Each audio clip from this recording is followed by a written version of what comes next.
नमस्कार। आज हम एक ऐसी भावना को समझने की कोशिश करेंगे जो हम सब की जिंदगी में कहीं ना कहीं है। डर, भय। हमारे पास ना आचार्य प्रशांत के डर पर जो विश्लेषण है उससे जुड़े कुछ नुक्ते हैं, कुछ विचार हैं। तो आज हम इन्हीं के आईने में डर को देखेंगे कि ये है क्या, कहाँ से आता है और क्या क्या इससे बाहर आने का कोई रास्ता है भी। हाँ, एक बात साफ कर दें, ये कोई सलाह वाला नहीं है, बस उस विश्लेषण पर एक गहरी नजर डालने की कोशिश है। तो चलें, डर के इस सफर पर। बिल्कुल। डर डर तो है ही, बहुत स्वाभाविक है, एक मानवीय अनुभव। लेकिन जिस विश्लेषण की हम बात कर रहे हैं वो इसे थोड़ा अलग नजरिए से देखता है। अलग नजरिए से? कैसे? आमतौर पर हम क्या सोचते हैं कि डर किसी बाहरी चीज से आता है, कोई हालात, है ना? जैसे ऊंची जगह से डर, अंधेरे से डर। हाँ, या एग्जाम में फेल होने का डर। बिल्कुल। पर यह विश्लेषण कहता है कि डर का असली खेल वो बाहर कम, हमारे भीतर ज्यादा चलता है। अच्छा। हाँ, मतलब ये इससे बाहरी खतरे की सीधी प्रतिक्रिया नहीं मानता, ये इससे ज्यादातर एक आंतरिक, एक मानसिक स्थिति मानता है। ये तो दिलचस्प बात है। मतलब डर बाहर उतना नहीं जितना अंदर है। तो फिर इस नजरिए से डर असल में है क्या? सिर्फ एक नेगेटिव फीलिंग? विश्लेषण के हिसाब से ये उससे कहीं ज्यादा है। ये मुख्य रूप से एक मानसिक प्रक्षेपण है। प्रक्षेपण? मतलब एक कहानी जो हमारा मन बुनता है। असलियत में जो खतरा है ना, हमारे विचार उसे कहीं ज्यादा बड़ा, ज्यादा भयानक बना देते हैं। ये हमारी अपनी असुरक्षाओं से उपजता है, हमारी कल्पनाओं से। ओह, जैसे वो रस्सी को सांप समझ लेना। हाँ, बिल्कुल वैसा ही। खतरा शायद उतना बड़ा है ही नहीं जितना हमने उसे अपने मन में बना लिया है। तो ये विश्लेषण इसी बात पर जोर देता है कि डर की जड़ें बाहरी घटनाओं में उतनी नहीं है जितनी हमारे मन की अंदरूनी प्रक्रिया में है। ये दिखाता है कि हमारे विचार कितने शक्तिशाली हैं। वो हमारे अनुभव की रियलिटी को गढ़ सकते हैं, कम से कम हमारे लिए तो। सही बात है। डर उस चीज से उतना नहीं लगता जो सामने है, बल्कि उस चीज के बारे में हमारे मन में जो कहानी चल रही है उससे ज्यादा लगता है। हाँ, ये बात तो सोचने वाली है। अच्छा, अगर डर इतना ज्यादा अंदरूनी मामला है तो फिर ये आता कहाँ से? मतलब इसकी जड़ें कहाँ हैं? क्या ये बस ऐसे ही अचानक आ जाता है? नहीं नहीं, विश्लेषण इसकी जड़ों को हमारी पहचानों से जोड़ता है, आइडेंटिटीज से। पहचान मतलब? हम सब में अपनी एक मैं की धारणा बना रखी है माँ, कि मैं ये शरीर हूँ, मेरा ये नाम है, ये मेरा पद है, ये मेरे रिश्ते, मेरी प्रॉपर्टी। हाँ हाँ, ये तो है ही। इसी से तो हम खुद को जानते हैं। बिल्कुल। और विश्लेषण कहता है कि डर इन्हीं पहचानों से पैदा होता है। जब हम खुद को इन बाहरी टेम्पररी चीजों से इतना ज्यादा जोड़ लेते हैं तो फिर इनको खोने का डर वो हमें सताने लगता है। अच्छा। शरीर बूढ़ा होगा, बीमार पड़ेगा, पद चला जाएगा, पैसा छिन जाएगा, रिश्ते टूटेंगे, इन सब का डर, क्योंकि हमने अपनी पहचान ही इनसे बना ली है। अरे बाप रे! तो मतलब जितना ज्यादा हम इन बाहरी चीजों से चिपके रहेंगे उतना ही डरेंगे। ये तो ये तो बड़ा गहरा कनेक्शन है। मतलब हम जिसे मैं समझ रहे हैं वही डर का सोर्स है। काफी हद तक। हाँ। और यहीं पर ये विश्लेषण आत्मा और अहंकार, इसके फर्क को सामने लाता है। आत्मा और अहंकार? हाँ, अहंकार मतलब वो मैं जो इन बाहरी चीजों से पहचान बनाता है। शरीर, विचार, भावनाएं, रिश्ते, संपत्ति, ये बदलता रहता है, टिकता नहीं है। इसीलिए इसे हमेशा इनसिक्योरिटी रहती है, डर लगता है। और आत्मा? आत्मा या हमारा असली स्वरूप, वो इन सब पहचानों से परे है।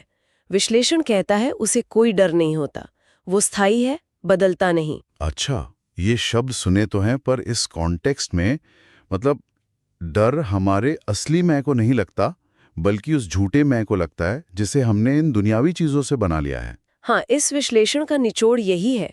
डर उस ढांचे को लगता है जिसे हमने खड़ा किया है, और जब तक हम उस ढांचे को ही अपनी असलियत मानते रहेंगे, तब तक डर से पूरी तरह छुटकारा मुश्किल है। तो ये पूरी बात घूम फिरकर आत्म अन्वेषण पर आती है कि हम असल में हैं कौन, इन सब लेबल्स, इन सब पहचानों के पार। और भविष्य का डर? मुझे तो लगता है ज्यादातर डर तो आने वाले कल को लेकर ही होते हैं। अगर ऐसा हो गया तो क्या होगा, कहीं वैसा ना हो जाए, ये चिंताएं। बिल्कुल सही पॉइंट पकड़ा आपने। विश्लेषण साफ कहता है कि डर का एक बहुत बड़ा हिस्सा भविष्य की कल्पनाओं और आशंकाओं से ही आता है। हाँ। हम अक्सर प्रेजेंट में कम और फ्यूचर की किसी नेगेटिव तस्वीर में ज्यादा जीते हैं। हाँ, नौकरी चली गई तो, बीमार पड़ गया तो, बच्चे सफल नहीं हुए तो, हाँ, ये सारे सवाल मन में डर पैदा करते हैं। हाँ, ये तो है। हम उन चीजों की चिंता करते हैं जो अभी हुई भी नहीं है और शायद कभी होंगी भी नहीं। और विश्लेषण के मुताबिक भविष्य का ये डर असल में वर्तमान क्षण से कटे होने का संकेत है, उसमें पूरी तरह मौजूद न होने का।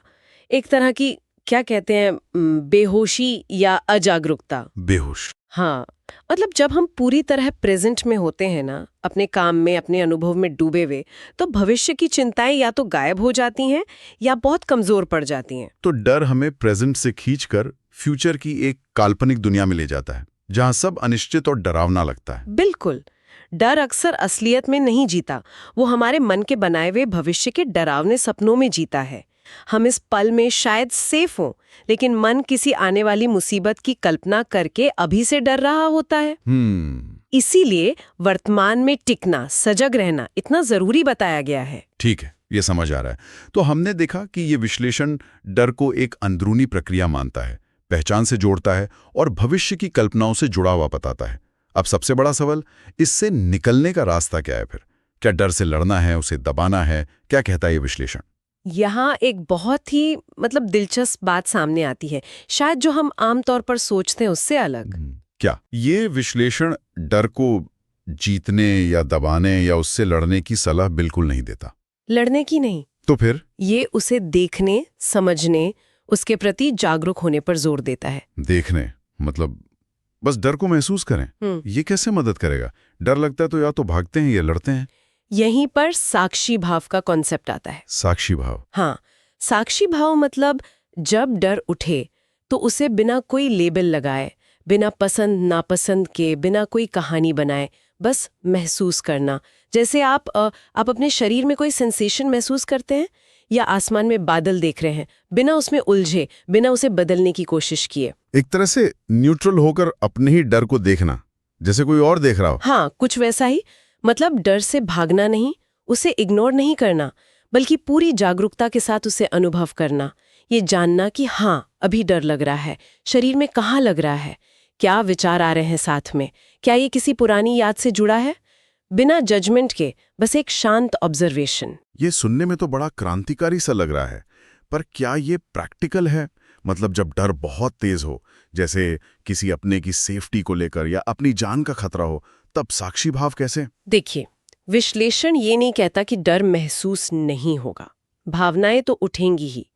साक्षी भाव का मतलब भावनाओं को खत्म करना नहीं है, तो फिर उनके वश में ना होना है।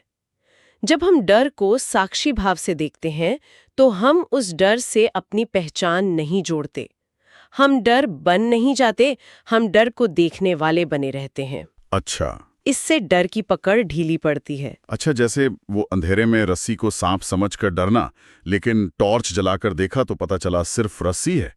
तो यहाँ देखना ही सल्यूशन है। बिल्कुल सही कहा आपने, एग्जैक्टली सही उदाहरण। विश्लेषण कहता है, जागरूकता की रोशनी में डर का भ्रम टूट जाता है। जब हम डर को बिना किसी रेजिस्टेंस के पूरी ईमानदारी से देखते हैं तो उसकी असलियत सामने आ जाती है। कि वो है क्या असल में? हाँ, कि वो अक्सर विचारों का एक जाल है, पुरानी कंडीशनिंग है, या भविष्य की कोई बेसलेस कल्पना है। देखने से ही उसकी शक्ति कम होती है, भागने या लड़ने से तो हम उसे और ताकत देते हैं। ये एक अहम सवाल खड़ा करता है कि हम अपनी भावनाओं के प्रति, खासकर डर जैसी तेज भावनाओं के प्रति कितने जागरूक हैं। क्या हम रुककर उन्हें महसूस करते हैं या बस आदतन रिएक्ट कर देते हैं, लड़ते हैं, भागते हैं या सुन्न हो जाते हैं? बिल्कुल, यही आत्मनिरीक्षण का पॉइंट है, और ये हमें सीधे अगले इम्पोर्टेंट पहलू पर ले जाता है, डर और आत्मबोध, मतलब खुद को जानना। आत्मबोध, सेल्फ नॉलेज, उसका डर से क्या लेना देना? विश्लेषण के अनुसार बहुत गहरा लेना देना है। जैसे हमने पहले बात की थी ना कि डर हमारी मानी हुई पहचानों से जुड़ा है। हाँ। तो आत्मबोध का मतलब है ये समझना कि हम वास्तव में कौन है और कौन नहीं है। जब व्यक्ति गहराई से ये जानने लगता है कि मैं सिर्फ ये शरीर नहीं हूँ, मैं अपने विचार या भावनाएं मात्र नहीं हूँ, मैं अपना पद या संपत्ति मात्र नहीं हूँ, मतलब जब वो अपनी असली पहचान, वो जो आत्मा की बात हमने की थी, उसके करीब आने लगता है, तब इन बाहरी चीजों को खोने का डर अपने आप कमजोर पड़ने लगता है। तो मतलब आत्मज्ञान ही डर से मुक्ति की चाबी है, ये कह रहा है विश्लेषण। हाँ, इसे ऐसे समझिए कि आत्मज्ञान डर को मिटाने की कोशिश नहीं करता, वो जमीन को ही खिसका देता है जिस पर डर का पौधा उगता है। अच्छा, कौन सी जमीन? वो जमीन है हमारी झूठी पहचान, हमारा अहंकार। जब हम अपने असली, न बदलने वाले स्वरूप को पहचानने लगते हैं, जो किसी बाहरी चीज पर डिपेंडेंट नहीं है, तो डर के लिए टिकने की जगह ही कहाँ बचती है। सही बात है। आत्मज्ञान हमें उस अवस्था से जोड़ता है जो अपने स्वभाव से ही निर्भय है। ये तो पूरी तरह से एक अंदर की यात्रा है। डर को बाहर ठीक करने के बजाय अपने अंदर अपनी पहचान को सही करने की बात है ये तो। बिल्कुल, ये विश्लेषण डर को कोई बाहरी दुश्मन नहीं मानता, बल्कि उसे एक अंदरूनी सिग्नल, एक इंडिकेटर की तरह देखता है। सिग्नल? कैसा सिग्नल? डर मानो हमें बार बार याद दिला रहा है कि हमने अपनी पहचान गलत जगह रख दी है। हमने खुद को किसी ऐसी चीज से बांध लिया है जो परमानेंट नहीं है। तो अगर हम इस पूरी चर्चा को समेटें तो मुख्य संदेश क्या निकल रहा है? संदेश बहुत साफ है। डर से लड़ो मत, भागो मत, उसे दबाओ भी मत। तो क्या करें? उसे देखो, समझो, उसके प्रति जागरूक बनो। डर की मौजूदगी ही ये इशारा है कि अंदर कुछ अधूरा है, कुछ अनदेखा है, कोई गलत धारणा है जिसे हमने सच मान लिया है। और जब ये जागरूकता, ये समझ, ये साक्षी भाव गहरा होता है तब क्या होता है? तब डर अपने आप अपनी पकड़ खोने लगता है। जैसे रोशनी आने पर अंधेरा खुद ही छट जाता है ना, हाँ। वैसे ही समझ और जागरूकता के प्रकाश में डर का भ्रम धीरे धीरे मिटने लगता है। ये डर को खत्म करने का डायरेक्ट एफर्ट नहीं है, बल्कि उस अज्ञान को मिटाने का प्रयास है जिसमें डर पनपता है। तो कुल मिलाकर ये विश्लेषण डर को एक मानसिक घटना मानता है। जड़ें हैं हमारी अहंकार वाली पहचानें और भविष्य की चिंताएं, और रास्ता लड़ाई का नहीं बल्कि जागरूकता का है, साक्षी भाव का है, और आखिरकार आत्मज्ञान का। ये वाकई डर को देखने का एक बिल्कुल अलग नजरिया है। हाँ, और ये हमें गहरे सवाल पर लाकर छोड़ता है, जिस पर शायद हम सब अपने अपने लेवल पर सोच सकते हैं। कौन सा सवाल? कि अगर डर, जैसा ये विश्लेषण कहता है, हमारे अंदर के किसी अधूरेपन, किसी अज्ञान या किसी झूठी पहचान का सिग्नल है, तो फिर वो कौन सी समझ है, वो कौन सा बोध है जो इस अधूरेपन को पूरी तरह भर सकता है? हाँ, वो कौन सा ज्ञान है जिसके जीवन में उतर जाने से डर की गुंजाइश ही न रहे? बिल्कुल। वो परम सत्य या वो वास्तविक स्वरूप क्या है जिसे जान लेने पर व्यक्ति पूर्णता का अनुभव करे और डर की जड़ें वो हमेशा के लिए कट जाएं? ये सवाल शायद इस चर्चा के बाद भी हमारे साथ रहेगा, और शायद यही आगे के आत्म अन्वेषण का रास्ता दिखाए। निश्चित रूप से ये एक बहुत विचारणीय प्रश्न है।